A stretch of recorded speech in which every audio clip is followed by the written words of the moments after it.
When the Clock Strikes by Cinderella Lee, who is primarily a science fiction author. This is from her collection of short stories, Red as Blood, Tales from the Sisters Grimmer.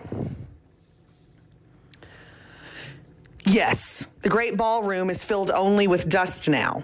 The slender columns of white marble and the slender columns of rose-red marble are woven together by cobwebs. The vivid frescoes on the faces of the painted goddesses look gray, and the velvet curtains touch them. They will crumble. 200 years now since anyone danced in this place on the sea green floor in the candle gleam. 200 years since the wonderful clock struck for the very last time. I thought you might care to examine the clock. It was considered exceptional in its day. The pedestal is ebony and the face is fine porcelain. And the figures, which are of silver, would pass slowly about the circlet of the face. Each figure represents, you understand, an hour. And as the appropriate hours came level with this golden bell, they would strike it the correct number of times. All the figures are unique, you see. Beginning at the first hour, they are, in this order, a girl child, a dwarf, a maiden, a youth, a lady, and a knight. And here, notice, the figures grow older as the day declines. A queen and king for the 7th and 8 hours, and after these, an abbess and magician, and the next to last, a hag. But the very last is the strangest of all, the 12th figure. Do you recognize him? It is Death. Yes, a most curious clock. It was reckoned a marvelous thing then, but it has not struck for 200 years. Possibly you have heard the story, no? Oh, but I am certain that you have heard it, in another form, perhaps. However, as you have some while to wait for your carriage, I will recount the tale if you wish. It's like Forrest Gump. He's going to tell a story while you wait on the bus. I will start with what is said of the clock. In those years, this city was prosperous, a stronghold not as you see it today. Much was made in the city that was ornamental and unusual, but the clock, on which the 12th hour was death, caused something of a stir. It was thought unlucky, foolhardy, to have such a clock. It began to be murmured, jokingly by some, by others in earnest, that one night when the clock struck the 12th hour, death would truly strike with it. Now, life has always been a chancy business, and it was more so then. The Great Plague had come but 20 years before and was not yet forgotten. Besides, in the Duke's court there was much intrigue. While enemies might be supposed to plot beyond the city walls, as happens even in our present age. But there was another thing. It was rumored that the Duke had obtained both his title and the city treacherously. Rumor declared that he had systematically destroyed those who stood in line before him. The members of the princely house that formerly ruled here, he had accomplished the tad slyly, hiring assassins talented with poisons and daggers. But rumor also declared that the Duke had not been sufficiently thorough, for though he had meant to rid himself of all that rival house, a single descendant remained. So obscure, he had not traced her, for it was a woman. Of course, such matters were not spoken of openly. Like the prophecy of the clock, it was a subject for the dark. Nevertheless, I will tell you at once, there was such a descendant. He had missed in his bloody work, and she was a woman. Royal and proud she was, and seething with bitter spite and a hunger for vengeance, and bloody as the Duke, had he known it in her own way. For her safety and disguise, she had also long ago wed a wealthy merchant in the city and presently bore the man a daughter. The merchant, a dealer in silks, was respected, a good fellow, but not wise. He rejoiced in his handsome and aristocratic wife. He never dreamed what she might be about when he was not with her. In fact, she had sworn allegiance to Satanas. In the dead of night, she would go up into an old tower adjoining the merchant's house, and there she would say portions of the Black Mass, offer sacrifice, and therefore practice witchcraft against the Duke. This witchery took a common form, the creation of a wax image and the maiming of that image that, by sympathy, the injuries inflicted on the wax could be passed on to the living body of the victim, like a voodoo doll. The woman was capable in what she did. The Duke fell sick. He lost the use of his limbs and was racked by excruciating pains from which he could get no relief.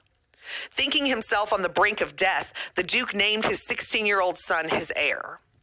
This son was dear to the Duke, as everyone knew, and be sure the woman knew it too. She intended sorceress Lee to murder the young man in his turn, preferably in his father's sight. Thus, she let the Duke linger in his agony and commenced planning the fate of the prince. Now, all this while, she had not been toiling alone. She had one helper. It was her own daughter, a maid of 14 that she had recruited to her service nearly as soon as the infant could walk. At 6 or 7, the child had been lisping the satanic rite along with her mother. At 14, you may imagine, the girl was well versed in the black arts, though she did not have her mother's natural genius for them. Perhaps you would like me to describe the daughter at this point. It has a bearing on the story, for the girl was astonishingly beautiful. Her hair was the dark, rich red of antique burnished copper. Her eyes were the hue of the reddish golden amber that traders bring from the east. When she walked, you could say she was dancing, but when she danced, a gate seemed to open into the world and bright fire spangled inside it. But she was the fire. The girl and her mother were close as gloves in a box. Their games in the old tower bound them closer. No doubt the woman believed herself clever to have such a helpmate, but it proved her undoing. It was in this manner the silk merchant, who had never suspected his wife for an instant of anything, began to mistrust the daughter. She was not like the other girls. Despite her great beauty, she professed no interest in marriage and none in clothes or jewels. She preferred to read in the garden at the foot of the tower. Her mother had taught the girl her letters, though the merchant himself could read, but poorly, and often the father peered at the books his daughter read, unable to make head nor tails of them, yet somehow not liking them.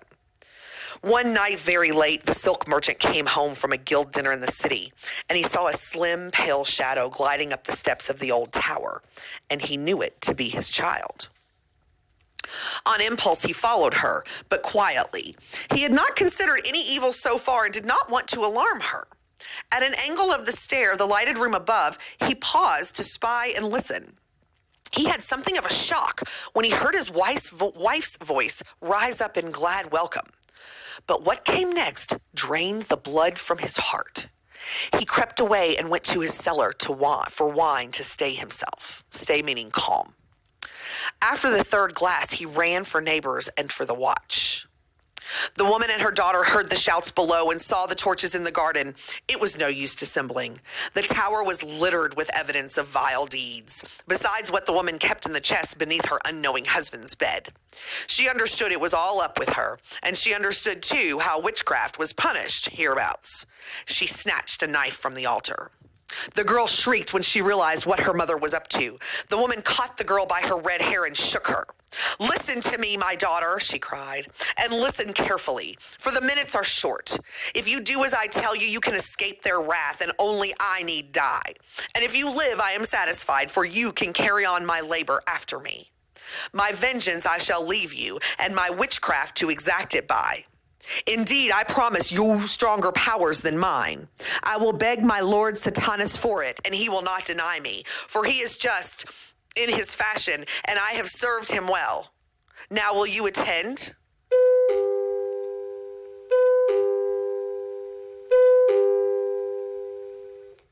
"I will," said the girl. So the woman advised her and swore her to the fellowship of hell, and the woman forced the knife into her own heart and dropped dead on the floor of the tower. When the men burst in with their swords and staves and their torches and their madness, the girl was ready for them. She stood blank-faced, blank-eyed, with her arms hanging at her sides. When one touched her, she dropped down at his feet. "Surely she is innocent," this man said. She was lovely enough that it was hard to accuse her. Then her father went to her and took her hand and lifted her. At that, the girl opened her eyes and said, as if terrified, "How did I come here? I was in my chamber and sleeping." "The woman has bewitched her," her father said. He desired very much that to be so. And when the girl clung to his hand and wept, he was certain of it. The girl screamed and seemed to lose her senses totally. She was put to bed. In the morning, a priest came and questioned her.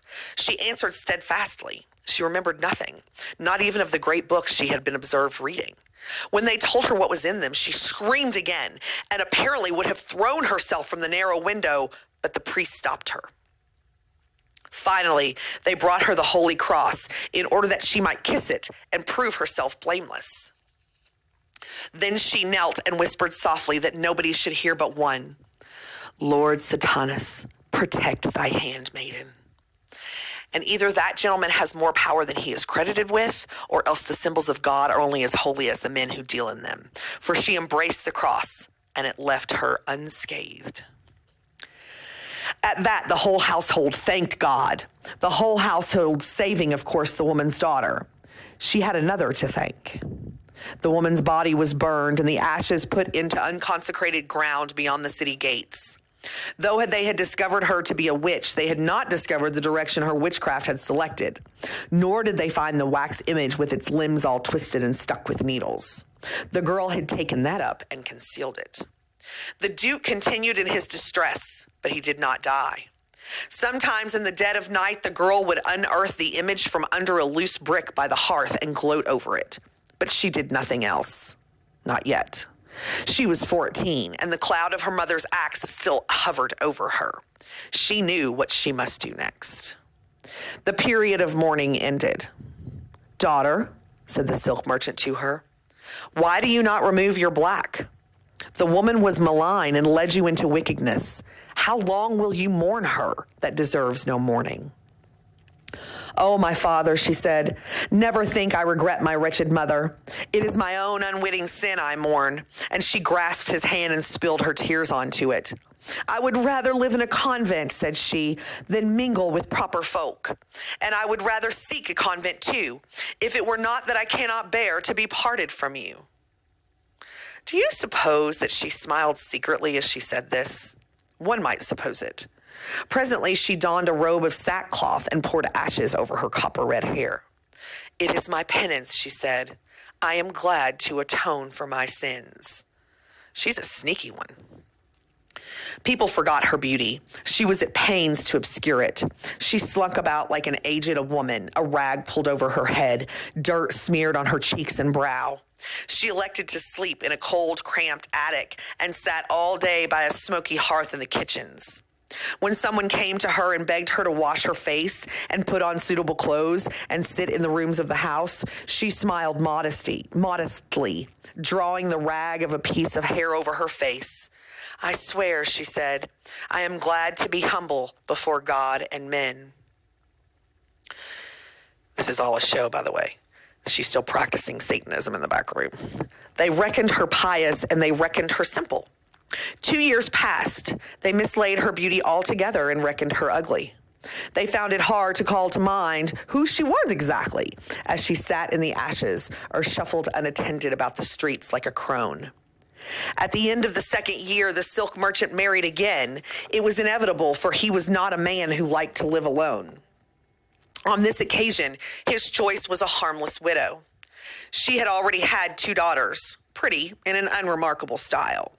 Perhaps the merchant hoped they would comfort him for what had gone before, this normal, cheery wife and the 2 sweet, rather silly daughters, whose chief interests were clothes and weddings. Perhaps he also hoped that his deranged daughter might be drawn out by having some company. But that hope floundered.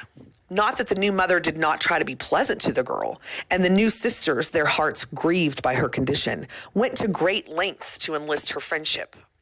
They begged her to come from the kitchens or the attic. Failing in that, they sometimes ventured to join her, their fine silk dresses trailing on the greasy floor. They combed her hair, exclaiming, when some of the ash and dirt were removed on its color. But no sooner had they turned away than the girl gathered up handfuls of soot and ash and rubbed them into her hair again. Now and then the sisters attempted to interest their bizarre relative in a bracelet or a gown or a current song. They spoke to her of the young men they had seen at the suppers or the balls, which they were then given regularly by the rich families of the city. The girl ignored it all. If she ever said anything, it was to do with penance and humility. At last, as must happen, the sisters wearied of her and left her alone. They came to resent her moping grayness, as indeed the merchant's second wife had already done. "Can you do nothing with that girl?" she demanded of her husband. "People will say that I and my daughters are responsible for her condition and that I ill-treat the maid from jealousy of her dead mother." "Now, how could anyone say that?" protested the merchant, "when you are famous as the epitome of generosity and kindness?" Another year passed and saw no difference in the household. A difference there was, but not visible.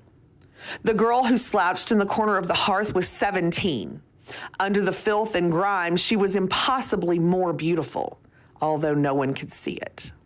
And it's all a costume. She's dark and evil. And there was one other visible item, her power, which all this time she had nurtured, saying her prayer to Satanas in the black of midnight, her power rising like a dark moon in her soul. 3 days after her 17th birthday, the girl straggled about the streets, as she frequently did. A few noted her and muttered it was the merchant's ugly, simple daughter, and paid no more attention. Most did not know her at all. She had made herself appear one with the scores of impoverished flotsam, which constantly roamed the city, beggars and starvelings. Just outside the city gates, these persons congregated in large numbers, slept around fires or burning refuse, or else wandering to and fro in search of edible seeds, scraps, the miracle of a dropped coin. Here the girl now came and began to wander about as they did. Now she's pretending to be homeless. Dusk gathered and the shadows thickened. The girl sank to her knees in a patch of earth as if she had found something.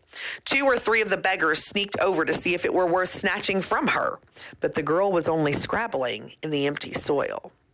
The beggars, making signs to each other that she was touched by God, or in other words, mad, left her alone. But very far from mad, the girl presently dug up a stoppered urn. In this urn were the ashes and charred bones of her mother. She had got a clue as to the location of the urn by devious questioning here and there, and her occult power had helped her to be sure of it. In the twilight, padding along through the narrow streets and alleys of the city, the girl brought the urn homeward. In the garden at the foot of the old tower, gloom-wrapped, unwitnessed, she unstopped the urn and buried the ashes freshly. She muttered certain unholy magics over the grave. Then she snapped off the sprig of a young hazel tree and planted it in the newly turned ground. I hazard you have begun to recognize the story by now. I see you suppose that I'm telling it wrongly. Believe me, this is the truth of the matter. But if you would rather I left off the tale, no doubt your carriage will be here soon, no? Very well, then I shall continue. I think I should speak of the Duke's son at this juncture. The prince was 19, able, intelligent, and of noble bearing.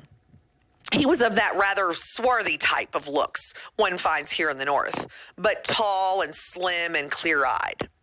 There is an ancient square where you may see a statue of him, but much eroded by 2 centuries and the elements. After the city was sacked, no one cared lavished on it.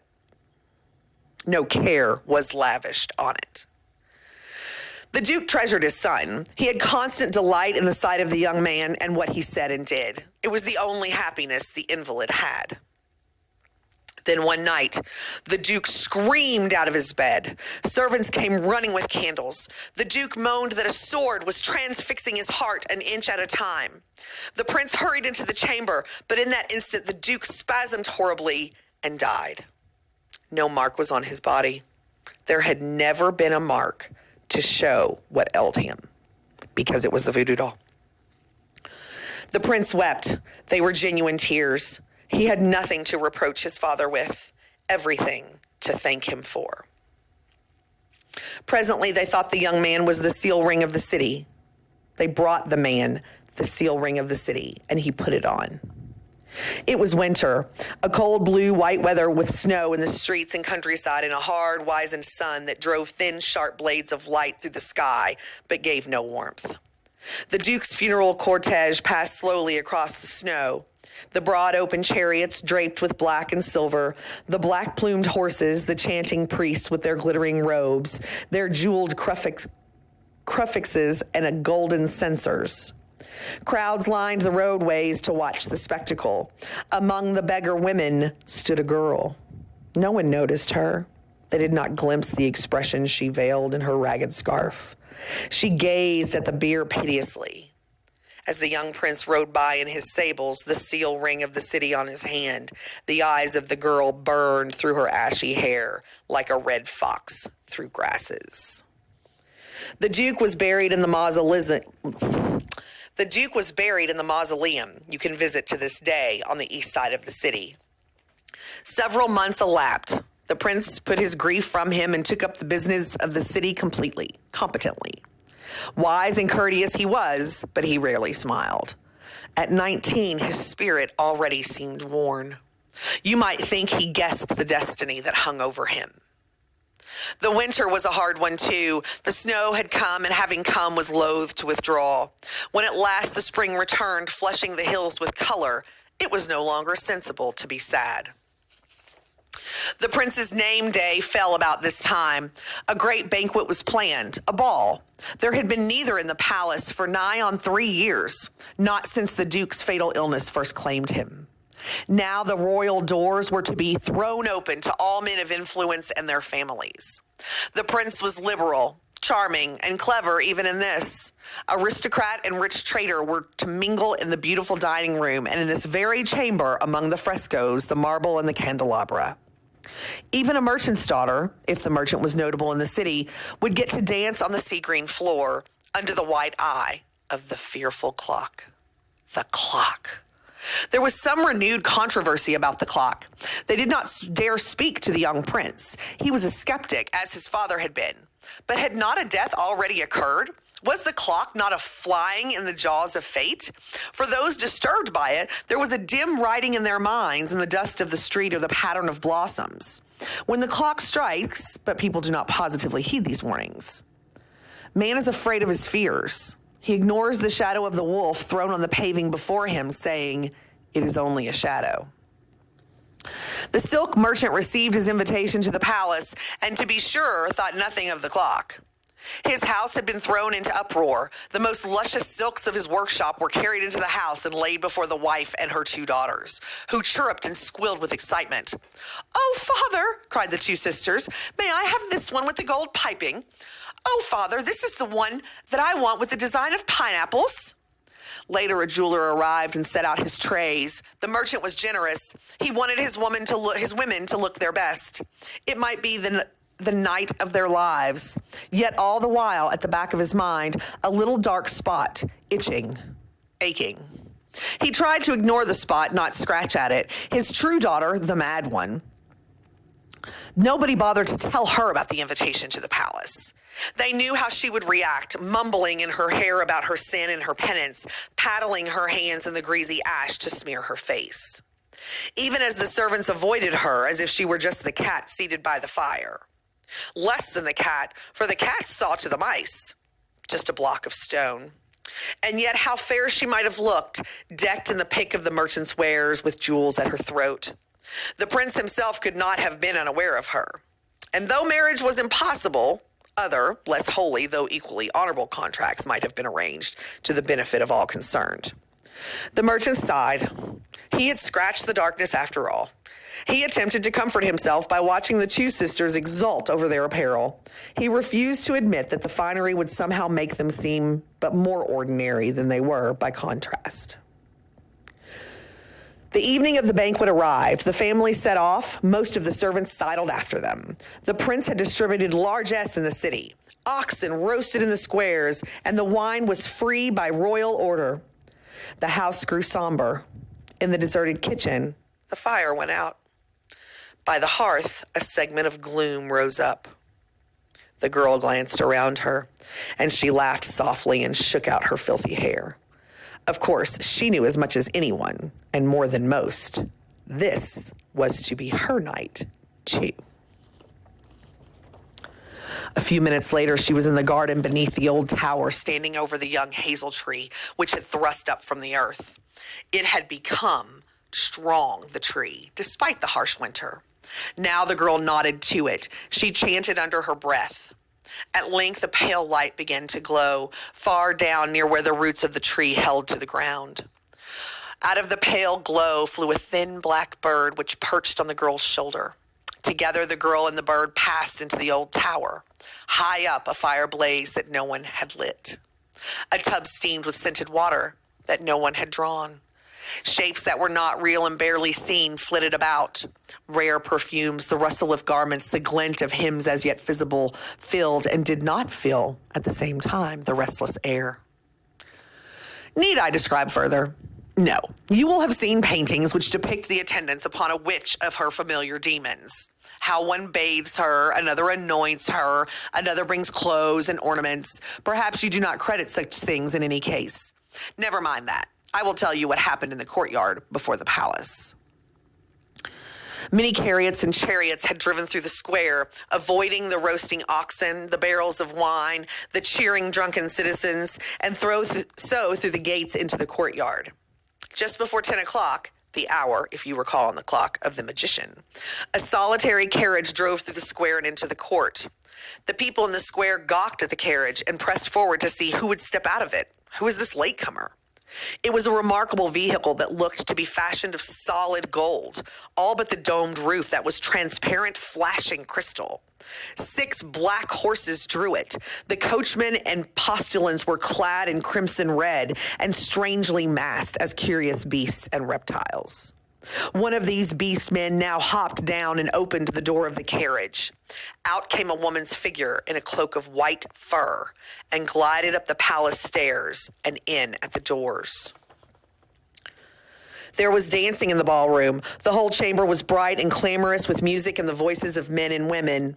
There, between those 2 pillars, the prince sat in his chair, dark, courteous, seldom smiling.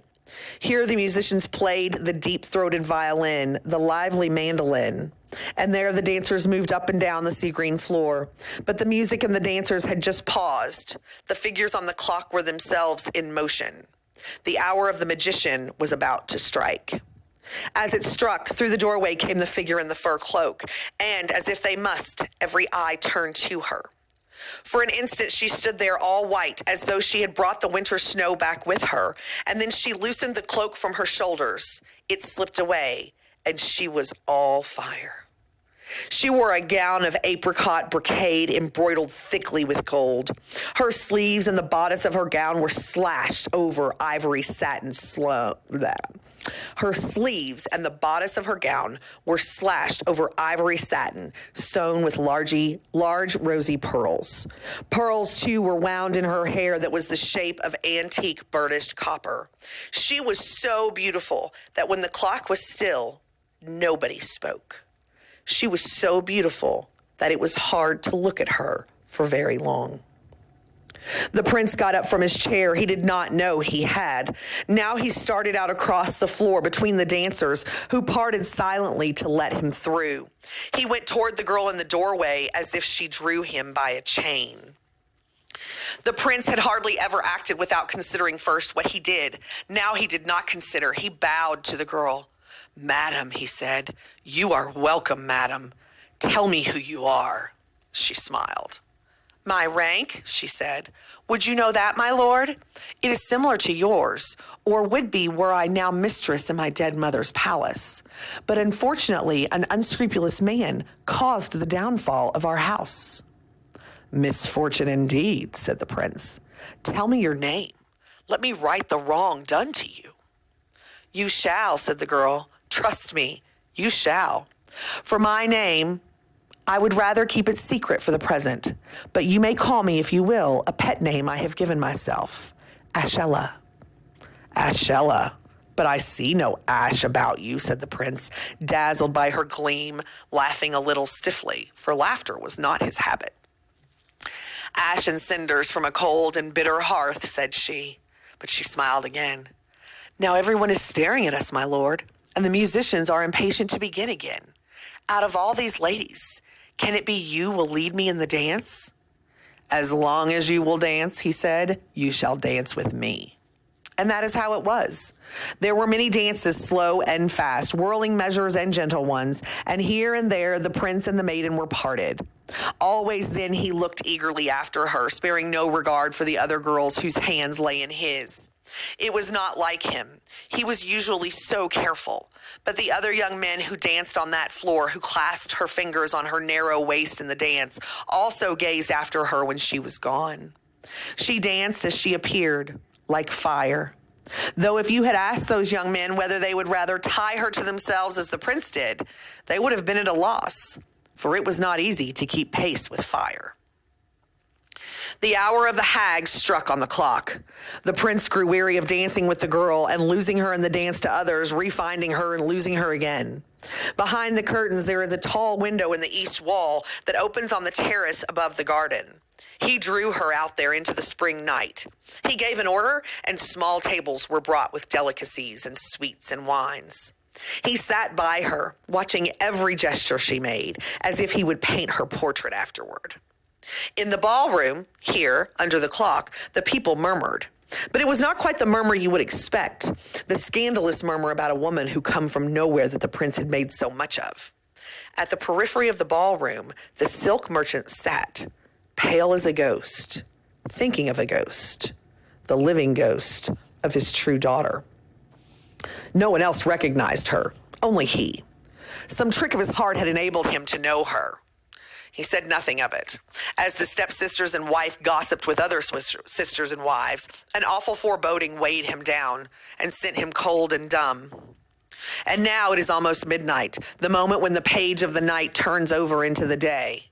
Almost midnight, the hour when the figure of death strikes the golden bell of the clock. And what will happen when the clock strikes? Your face announces that you know. Be patient. Let us see if you really do. I am being foolish, said the prince to Ashela on the terrace. But perhaps I am entitled to be foolish just once in my life. What are you saying? For the girl was speaking low beside him, and he could not catch her words. I am saying a spell to bind you to me, she said. But I am already bound. Be bound then. Never go free. I do not wish it, he said. He kissed her hands and he said, I do not know you, but I will wed you. Is that proof your spell has worked? I will wed you and get back for you the rights you have lost. If it were only so simple, said Ashela, smiling and smiling. But the debt is too cruel. Justice requires a harsher payment. And then in the ballroom, death struck the first note on the golden bell. The girl smiled and said, I curse you in my mother's name. The second stroke. I curse you in my own name. The third stroke. And in the name of those that your father slew. The fourth stroke. And in the name of my master who rules the world. As the fifth, the sixth, the seventh strokes pealed out, the prince stood nonplussed. At the eighth and ninth strokes, the strength of the malediction seemed to curdle his blood. He shivered and his brain writhed. At the 10th stroke, he saw a change in the loveliness before him. She grew thinner, taller. At the 11th stroke, he beheld a thing in a ragged black cowl and robe. It grinned at him. It was a grin below, a triangle of sockets, of nose, of eyes. And at the 12th stroke, the prince saw death and knew him.